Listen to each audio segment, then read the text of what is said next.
When you did go to TNA, though, you became TNA World Champion twice, and then you were involved with many storylines. Jeff Hardy seemed to be a big opponent of yours constantly in sort of storylines and matches. And Yep. recently though, it seemed like he was supposed to go to jail for 10 years. Thankfully, as a wrestling fan or just a person in general, who he's a father and a husband, he's not going to. Thankfully for that. Yeah. What was Jeff Hardy like to work with in TNA? Because I interviewed him once, super nice person, but I'm also the interviewer. Yep. When he's talking to you backstage at WWE or TNA, what's the demeanor? Is it because everyone has this perception of Jeff Hardy, like, oh, he's a party animal all 24/7. Is he? No, it could nothing could be farther from reality. Mm, Yes, he he has that gene, right? Like he can party, but that's not his existence. Like he's a good human being.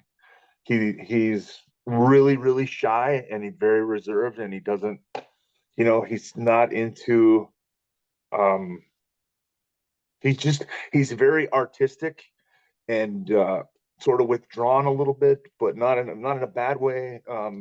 He just keeps to himself. He's a good person. He helps people out. He's very giving. I mean, every match we ever had, whether it was the very first time we touched each other on Monday Night Raw, um, he was, "What do you want to do, man? Like, let's."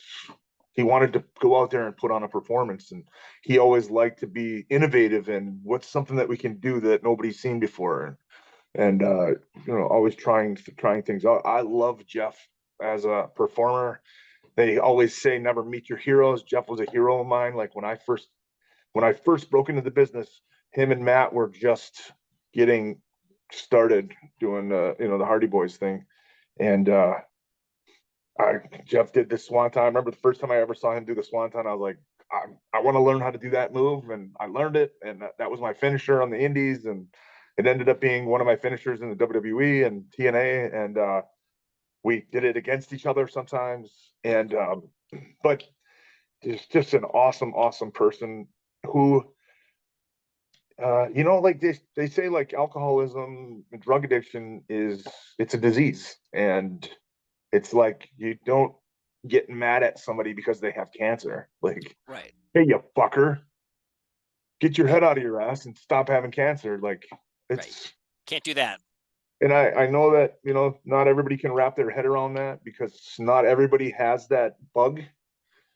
Um, but I think when you have it, it's always there. And I think he's made he's made some bad decisions, but overall, he is a good human being. He's a great father. He's a great friend. So Good to hear.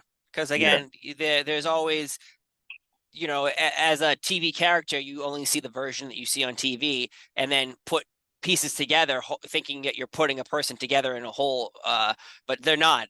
What you're seeing on TV is not obviously the person they are in real life. Jeff Hardy, the charismatic enigma. You're talking about how he's quiet backstage and keeps reserved. We see him wearing Jenko pants from 1999 still. The man must have a whole closet. Oh, we're going to do Jeff Hardy dance too? I'll do it. He's got like a whole closet of the same outfit. He's like a cartoon character. Open up the closet, tight shirt, armband, Jenko pants, man. I don't know where he keeps getting them from, but yeah. they're shipping from the past to him in the but